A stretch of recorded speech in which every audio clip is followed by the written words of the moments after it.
Olá, paz do Senhor Jesus. Continuando nossas reflexões, quero falar um pouquinho sobre o chamado de Deus para Paulo. E diferente do que nós ouvimos hoje em chamados extraordinários e muitas vezes parece ser elevações, parecem ser promoções na vida espiritual, o chamado de Paulo é um chamado de renúncia para viver a vontade de Deus. Paulo era fariseu, era mestre, tinha uma proximidade muito grande com os sacerdotes da sua época e por isso ele tinha a facilidade de conseguir cartas para perseguir os cristãos.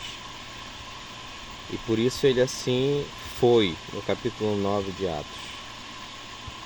Conseguiu permissões para prender os cristãos que ele encontrasse, só que no caminho é Jesus que o encontra.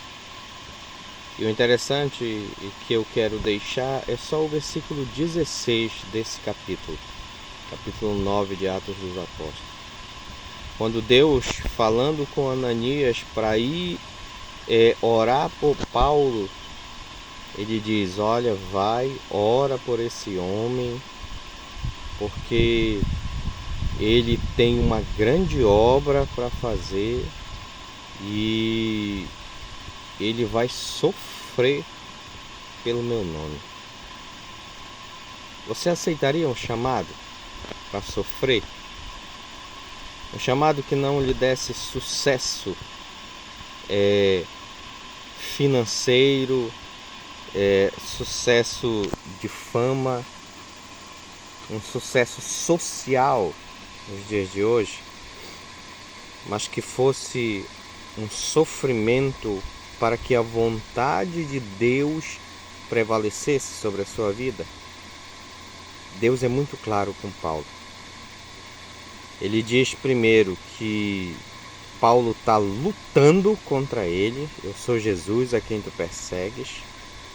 E duro é recalcitar, né? Duro é confrontar para ele o Jesus. Mas agora ele tem um chamado. Um chamado para que ele aceite sofrer as dores do Evangelho.